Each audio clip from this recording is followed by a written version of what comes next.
Baik, selamat siang buat kita semua. Kami dari Sekolah Tinggi Ilmu Kesehatan Maranatha Kupang. Kami akan menjelaskan malpraktek. Sebelum kami menjelaskan malpraktek, perkenalkan, nama saya Fridik Elmni Seleke, Prodi S1 Keperawatan semester 1, dan teman saya. Perkenalkan, nama lengkap saya Israel Leon Umbuanda, Prodi S1 Keperawatan semester 1. Sini saya akan menjelaskan tentang materi malpraktek. Malpraktek merupakan istilah yang sangat umum sifatnya. Secara harfiah, mal berarti salah dan praktek berarti pelaksanaan atau tindakan, sehingga malpraktek berarti pelaksanaan atau tindakan yang salah. Sedangkan definisi malpraktek pada profesi kesehatan adalah kelalaian dari dokter atau perawat untuk mempergunakan tingkat kepandaian dan ilmu dalam mengobati dan merawat pasien. Malpraktek juga dapat diartikan sebagai tidak terpenuhinya perwujudan hak-hak masyarakat untuk mendapatkan pelayanan baik, yang biasa dilakukan oleh oknum-oknum yang tidak mau mematuhi aturan yang ada karena tidak memperlakukan prinsip-prinsip transparansi atau keterbukaan, dalam arti harus menceritakan secara jelas pelayanan yang diberikan kepada konsumen, baik dalam pelayanan kesehatan.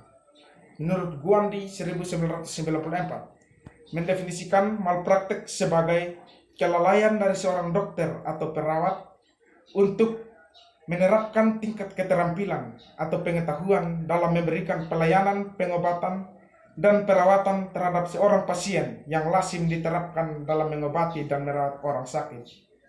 Ellis dan Hartley juga 1998 mengungkapkan malpraktek merupakan batasan yang spesifik kelalaian yang ditujukan pada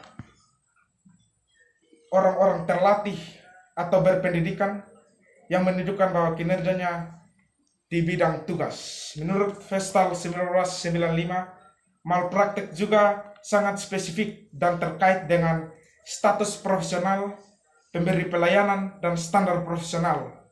Malpraktek adalah kegagalan profesional, misalnya dokter dan perawat, untuk melakukan praktik sesuai dengan standar profesi yang berlaku. Istilah malpraktik pun mencakup tindakan yang dilakukan dengan sengaja dan melanggar undang-undang sehingga tuntutannya dapat bersifat perdata atau pidana. Jadi, dapat ditarik kesimpulan yang dimaksud dengan malpraktik dalam kesehatan adalah melakukan sesuatu yang seharusnya tidak boleh dilakukan oleh seorang tenaga kesehatan, tidak melakukan apa yang seharusnya dilakukan, dan melanggar suatu ketentuan menurut perundang-undangan. Malpraktek dalam keperawatan banyak kemungkinan yang dapat memicu perawat untuk melakukan malpraktek. Malpraktek lebih spesifik dan terkait status profesional seseorang. Bidang perawat yang sering melakukan kesalahan yaitu ada 3 area yang sering terjadi kesalahan. Tahap pengkajian keperawatan atau assessment errors, perencanaan keperawatan, planning errors, dan tindakan intervensi keperawatan, intervention errors. Assessment errors atau kegagalan mengumpulkan data atau informasi pasien secara adekuat seperti data hasil pemeriksaan laboratorium, tanda-tanda vital, atau keluhan pasien yang membutuhkan tindakan segera. Kegagalan seperti ini dapat menyebabkan ketidaktepatan diagnosis keperawatan dan lebih lanjut akan mengakibatkan kesalahan dalam mengambil tindakan.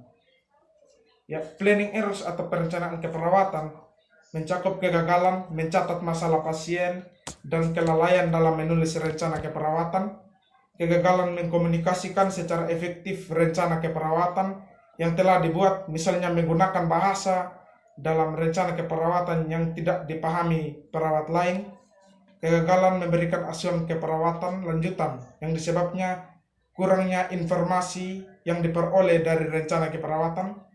Yang terakhir, kegagalan memberikan instruksi yang dapat dimengerti oleh pasien.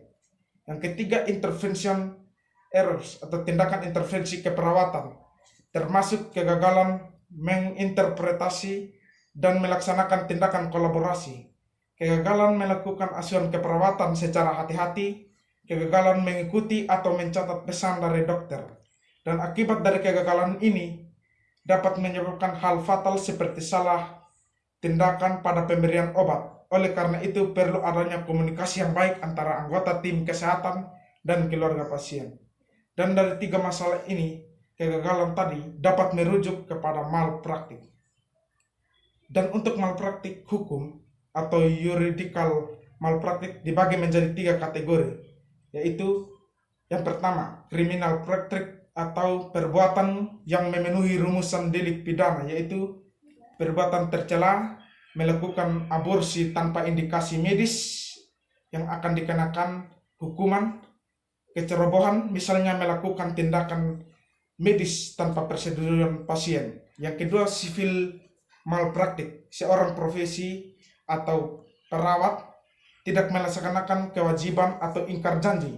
Civil malpraktik antara lain tidak melakukan apa yang menjadi kesepakatan dan melakukan sesuatu tindakan yang tidak seharusnya dilakukan. Yang ketiga, administratif malpraktik, tenaga jasa yang melanggar hukum administrasi, misalnya perawat untuk menjalankan profesinya, surat izin dan surat izin praktek sebagai batas kewenangan serta kewajiban tenaga keperawatan. Perlindungan hukum dalam praktik keperawatan. Undang-undang dalam praktik keperawatan sudah lama menjadi bahan diskusi para perawat. PPNI mulai merekomendasikan perlunya bahan undang-undang untuk perlindungan hukum bagi perawat, karena ada beberapa alasan penting undang-undang praktik dalam keperawatan. Sekian dan terima kasih. Jika ada kata-kata yang salah, kami mohon maaf.